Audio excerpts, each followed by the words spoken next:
Em tempos de culto ao corpo e a procura por uma melhor qualidade de vida, o glúten passou a ser o vilão nas alimentações saudáveis. Mas será que eliminá-lo juntamente com a lactose ajuda no processo de emagrecimento? Bom, realmente hoje, é moda tirar o glúten e a lactose da dieta. Muitas pessoas fazem isso acreditando que vão obter mais sucesso com a perda de peso e com a redução da gordura corporal. Mas isso é um mito, tá? A gente não tem indicações de retirada do glúten e da lactose da dieta de pessoas que não têm nenhum problema com esses tipos de alimentos, tá certo? E quando é que é necessário tirar o glúten da dieta? O glúten da dieta é necessário ser retirado para pessoas que têm diagnosticada a doença celíaca. Você pode falar então um pouquinho, esclarecer para as pessoas o que seria a doença celíaca? Sim, a doença celíaca ela é uma doença autoimune, uma reação do corpo à presença do glúten. Então, pessoas com esse diagnóstico da doença celíaca, elas devem retirar o glúten da dieta, porque ele vai causar uma reação inflamatória muito forte no corpo, sendo muito perigoso, para a saúde em geral dessa pessoa. O glúten, ele aumenta o risco de desenvolver alguma síndrome metabólica? Não, o glúten ele não tem relação com o desenvolvimento de obesidade, de hipertensão arterial, de colesterol alto, que são as doenças que são caracterizadas pela síndrome metabólica. Como a doença celíaca é uma doença autoimune, a gente tem que pessoas que já têm uma doença autoimune, ela tem maior predisposição em desenvolver outros tipos de doença autoimune. Mas doenças caracterizadas pela síndrome metabólica, como um exemplo mais forte, a obesidade, a gente não tem relação, tá? E quais seriam os sintomas daquela pessoa para ela descobrir que ela tem intolerância ao glúten? Tá. Os sintomas da doença celíaca são diarreia, pode acontecer também constipação, tá? São manchas na pele, manchas no dente, pode ocorrer uma anemia ferropriva incurável, retardo mental, deficiências mentais, tá? Retardo no crescimento, perda de peso, irritabilidade. A gente tem muitos sintomas aí na doença celíaca. E esses sintomas são parecidos para quem tem intolerância à lactose? No caso da lactose, a gente só tem os sintomas gastrointestinais, que são de diarreia, dor e desconforto abdominal, formação de gases. É verdade que com o passar do tempo as pessoas vão diminuindo essa questão das enzimas da lactose? É comprovado isso? Bom, é verdade, mas não é para todas as pessoas que isso acontece, não é uma regra. A gente tem 3 tipos de deficiência da enzima lactase, tá? Primeiro é a primária. A primária é quando a pessoa realmente, ao longo do tempo, ela vai diminuindo a questão das enzimas da lactase, que é a enzima responsável pela digestão da lactose. A gente também tem a deficiência secundária, que é quando uma pessoa, por decorrência de uma doença de base, por exemplo, uma síndrome do intestino irritável, uma doença de Crohn ou um caso de diarreia crônica, então em decorrência de uma doença de base, ela vai ter ali temporariamente uma redução das enzimas lactase. Mas depois que tratada a doença, que controlada, aí ela volta normalmente com a produção da lactase. E tem também a deficiência congênita, que é quando a criança já nasce com deficiência na lactase. Então, pode acontecer da pessoa diminuir a produção ao longo do tempo? Pode, mas isso não é uma regra para todas as pessoas, tá certo? Camila, muita gente confunde então a intolerância à lactose com a alergia à proteína do leite. Você poderia explicar para a gente qual seria a diferença? Sim, a intolerância à lactose, a gente está falando de um carboidrato do leite, é a lactose. Tá? Ela é composta por 2 tipos de açúcar, a glicose mais a galactose. E aí a gente tem que essa lactose, ela é digerida no nosso corpo por uma enzima que se chama lactase. Então, quando a pessoa tem uma deficiência na produção dessa enzima, ela vai ter, então, a intolerância à lactose. Como a gente já falou, que aí ela vai ter sintomas gastrointestinais, de diarreia, formação de gases, desconforto abdominal. Já a alergia à proteína do leite, a gente está falando de uma proteína e de uma alergia. Então, é uma reação imune, Então, além dos sintomas gastrointestinais, de diarreia, desconforto abdominal e formação de gases, a gente também vai ter reações na pele, pois são reações imunes, E também reações de tipo rinite, asma e formação de muco excessivo. E como é que ela pode descobrir? Esses exames são de fácil acesso?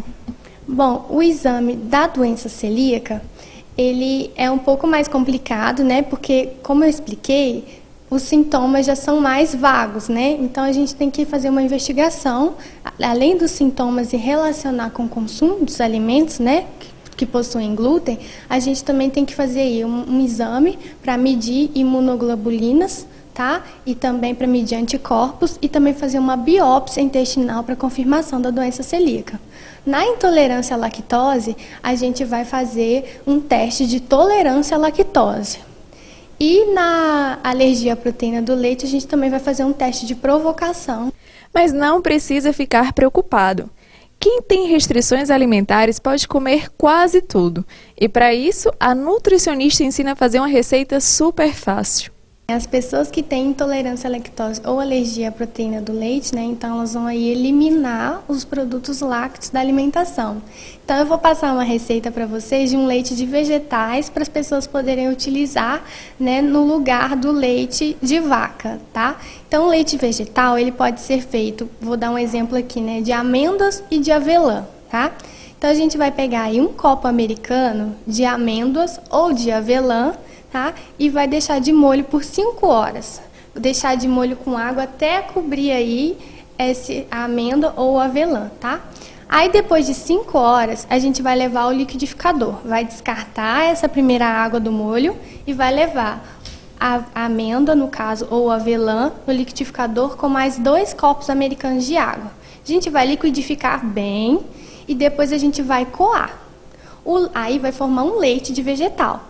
O leite coado, o líquido, a gente pode consumir imediatamente ou então armazenar na geladeira. Para armazenar na geladeira, é interessante a gente ferver ele primeiro e aí armazenar com um recipiente com tampa. E aí a gente pode deixar ele na geladeira até uns 3 dias, tá? E o que a gente vai fazer com o que sobrou ali na peneira que a gente coou ali do vegetal? A gente pode fazer uma falsa ricota, um falso queijo.